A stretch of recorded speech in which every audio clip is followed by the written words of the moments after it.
आकाशवाणी भोपाल से प्रस्तुत हैं प्रादेशिक समाचार।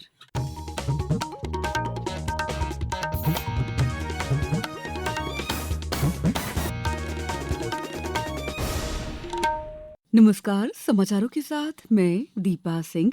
सबसे पहले मुख्य समाचार। प्रधानमंत्री आज गुजरात के दाहोद में 24,000 करोड़ रुपए से अधिक की विकास परियोजनाओं की देंगे सौगात।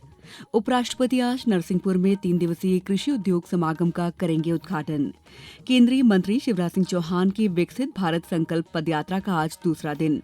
और प्रदेश में तेज आंधी और बारिश से गर्मी से मिली राहत, आज भी कई जिलों में बारिश के लिए अलर्ट जारी। अब समाचार विस्तार से। प्रधानमंत्री नरेंद्र मोदी आज गुजरात के दाहोद में 24,000 करोड़ रुपए की लागत की विभिन्न विकास परियोजनाओं का शिलान्यास और शुभारंभ करेंगे। 2 दिन के गुजरात दौरे में श्री मोदी दाहोद लोकोमोटिव विनिर्माण संयंत्र का लोकार्पण करेंगे। इस संयंत्र से अगले 11 वर्षों में 1,200 मालगाड़ी विद्युत इंजनों का विनिर्माण होगा। 21,000 करोड़ रुपए से अधिक की लागत से विनिर्मित इस कार्यशाला से आधुनिक उपकरणों के जरिए रेलवे की माल ढुलाई क्षमता बढ़ेगी। प्रधानमंत्री मोदी 9,000 हार्स पावर के विद्युत इंजन का भी शुभारंभ करेंगे। ये देश का सर्वाधिक शक्तिशाली सिंगल इंजन है। प्रधानमंत्री भुज में 53,400 करोड़ रुपए लागत की विभिन्न परियोजनाओं का शिलान्यास और शुभारंभ भी करेंगे। उपराष्ट्रपति जगदीप धनखड़ आज 1 दिवसीय दौरे पर प्रदेश आ रहे हैं। श्री धनखड़ प्रदेश के नरसिंहपुर में 3 दिवसीय कृषि उद्योग समागम 2025 का उद्घाटन करेंगे।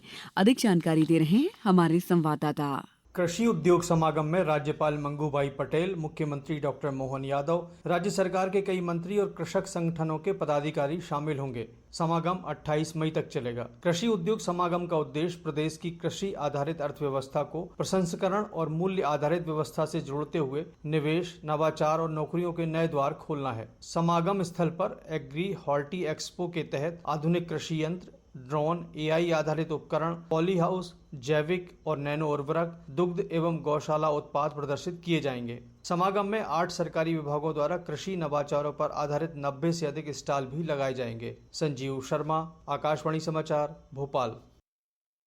मुख्यमंत्री डॉक्टर मोहन यादव ने कहा है कि 9 जून को महत्वपूर्ण तिथि है, जब प्रधानमंत्री नरेंद्र मोदी की सरकार के सफल 11 साल पूरे होने जा रहे हैं। ये विशेष उपलब्धि और इस अवसर पर प्रदेश में विभिन्न कार्यक्रम भी आयोजित किए जाएंगे। मुख्यमंत्री डॉक्टर यादव ने कहा है कि प्रधानमंत्री श्री मोदी न केवल लगातार 3 कार्यकाल के लिए सरकार बनाने के लिए बधाई के पात्र हैं, बल्कि उनके फैसले ऐतिहासिक रहे हैं। विशेष प्रधानमंत्री को बधाई देना चाहूँगा, जिनके नेतृत्व में न केवल सरकार बनी बल्कि ऐतिहासिक निर्णय हुए। उन निर्णयों में चाहे हमारे लिए 3 तलाक के सुप्रीम कोर्ट के 1984 के निर्णय को पुनः समाज के बीच में लागू करना, भगवान श्री राम के मंदिर का लोकार्पण का मसला बगैर कोई झंझट के पूरे देश में हिंदू मुसलमान सबसे मिलकर के लागू कराना, पाकिस्तान पर एक बार नहीं 3 बार एयर स्ट्राइक, सर्जिकल स्ट्राइक और अभी की जो स्ट्राइक हुई है, ये अपने दुश्मनों से निपटने का भारत का बदलते दौर का भारत हमने सबने देखा है। मुख्यमंत्री डॉक्टर मोहन यादव ने कल नई दिल्ली में प्रधानमंत्री नरेंद्र मोदी से सौजन्य भेंट की। इस दौरान मुख्यमंत्री ने प्रधानमंत्री से राज्य से जुड़े मामलों पर चर्चा की। मुख्यमंत्री 2 दिन के नई दिल्ली दौरे पर थे। इस दौरान उन्होंने नीति आयोग की गवर्निंग बॉडी की बैठक और राष्ट्रीय जनतांत्रिक गठबंधन की मुख्यमंत्री परिषद की बैठक में हिस्सा लिया। प्रधानमंत्री नरेंद्र मोदी के आकाशवाणी से प्रसारित मन की बात कार्यक्रम को कल जबलपुर के आर्मी हेडक्वार्टर में सेना के वीर जवानों ने सामूहिक रूप से सुना। इस अवसर पर मध्य भारत क्षेत्र के general officer commanding lieutenant general PS Shekhawat, सेना के वीर जवान अग्निवीर सहित लोक निर्माण मंत्री राकेश सिंह मौजूद रहे। इस मौके पर जवानों ने कहा कि मन की बात केवल एक कार्यक्रम नहीं, बल्कि राष्ट्र और समाज के बीच आत्मीय संवाद का अवसर है। मंत्री राकेश सिंह ने कहा है कि प्रधानमंत्री श्री मोदी ने अपने संबोधन में आतंक के खिलाफ प्रतिबद्धता व्यक्त करते हुए ऑपरेशन सिंदूर में हमारी सेनाओं के साहस, शौर्य और पराक्रम के प्रति भी कृतज्ञता व्यक्त की है। समाचारों में वक्त है ब्रेक का। ये समाचार आप आकाशवाणी मध्य प्रदेश से सुन रहे हैं। ये समाचार बुलेटिन YouTube पर Madhya Pradesh news All India Radio channel पर और Facebook साथ ही X प्लेटफॉर्म पर AIR न्यूज भोपाल पर सुने जा सकते हैं। इसके अलावा आप हमारी वेबसाइट newsonair.gov.in पर अथवा न्यूज ऑन AIR ऐप पर भी समाचार सुन सकते हैं।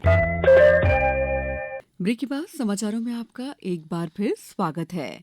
मंडला जिले के कान्हा नेशनल पार्क में बाघ शावकों का अनोखा स्कूल चलाया जा रहा है, जहां शावकों को जंगल में रहने से लेकर शिकार तक का प्रशिक्षण दिया जा रहा है। जब वे पूरी तरह प्रशिक्षित हो जाते हैं तभी उन्हें जंगल में छोड़ा जाता है। अधिक जानकारी के साथ जुड़ रहे हैं हमारे संवाददाता शशांक चौबे। ऐसे बाघ शावक जो जंगल में आपसी लड़ाई के दौरान बाघिन से बिछुड़ जाने या बाघिन की मौत हो जाने पर अनाथ हो जाते हैं, तब अनाथ हो चुके बाघ को घरेला रिवाइल्डिंग सेंटर में लाकर रखा जाता है। यहाँ उन्हें हर तरह से प्रशिक्षण देकर जंगल में रहने लायक बनाया जाता है। अब तक 1 दर्जन से अधिक बाघ शावकों को प्रशिक्षण देकर उनकी जिंदगी बचाई गई है।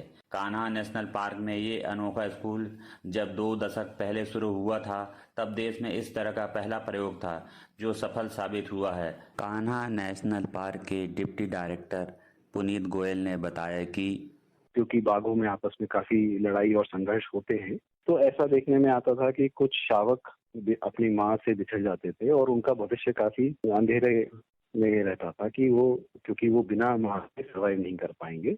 कान्हा को इसीलिए वन्य जीव प्रबंधन के मामले में प्रयोगशाला बोला जाता है। मंडला से मैं शशांक चौबे। केंद्रीय कृषि और किसान कल्याण मंत्री शिवराज सिंह चौहान ने कहा है कि सरकार शहरों को विकसित करने के साथ ही गांवों को भी विकसित कर रही है, क्योंकि गांवों को विकसित किए बिना विकसित भारत का सपना पूरा नहीं हो सकता। केंद्रीय मंत्री श्री चौहान कल सीहोर जिले में आयोजित विकसित भारत संकल्प पदयात्रा के कार्यक्रम को संबोधित कर रहे थे। कल से शुरू हुई इस पदयात्रा में श्री चौहान कल लाड़कुई, भादाकुई, छिंदगांव मौजे में आयोजित विभिन्न कार्यक्रमों में शामिल हुए।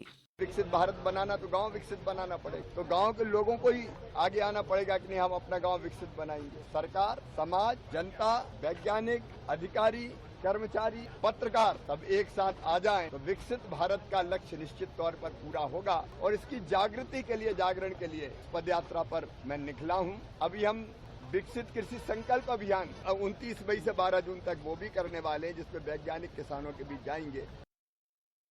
पहलगाम हमले के बाद आतंकवाद के खिलाफ भारत के ऑपरेशन सिंदूर पर वैश्विक राजनयिक संपर्क के लिए गठित 7 सर्वदलीय शिष्टमंडल विश्व के विभिन्न देशों के दौरे पर हैं। कांग्रेस सांसद शशि थरूर के नेतृत्व में सर्वदलीय भारतीय शिष्टमंडल कल गयाना पहुंचा। गयाना में भारतीय उच्चायोग ने सोशल मीडिया पोस्ट में कहा है कि भारत आतंकवाद के खिलाफ संघर्ष में पूरी मजबूती और एकजुटता से तत्पर है। राष्ट्रवादी कांग्रेस पार्टी की सांसद सुप्रिया सुले के नेतृत्व में एक अन्य शिष्टमंडल ने कल कतर में शीर्ष समाचार पत्रों की संपादकीय टीम के साथ बातचीत की।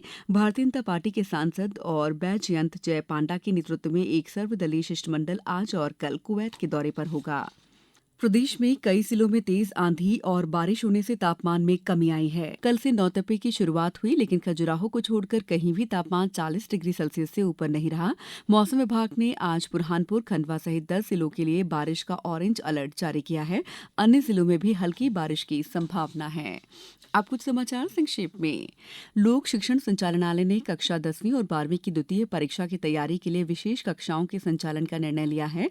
इसके लिए निर्देश जारी किए गए हैं। परीक्षाएं 17 जून से प्रारंभ होंगी। शिवपुरी में कल दान करे रक्त बने देशभक्त नामक अभियान के अंतर्गत ऑपरेशन सिंदूर के समर्थन में रक्तदान शिविर का आयोजन किया गया। नर्मदापुरम में मूंग की जैविक खेती और वैकल्पिक फसल के लिए किसानों को प्रेरित करने के लिए कृषक सम्मेलन सह कार्यशाला का आयोजन किया गया। कार्यशाला में 100 से अधिक किसान शामिल हुए। संघ लोक सेवा आयोग की यूपीएससी प्रारंभिक परीक्षा कल भोपाल में 50 केंद्रों पर आयोजित की गई, जिसमें 15,000 से अधिक परीक्षार्थी शामिल हुए। धार में कल राष्ट्रीय सिकल सेल एनीमिया उन्मूलन के अंतर्गत पीजी कॉलेज में सिकल सेल जागरूकता कार्यक्रम संपन्न हुआ।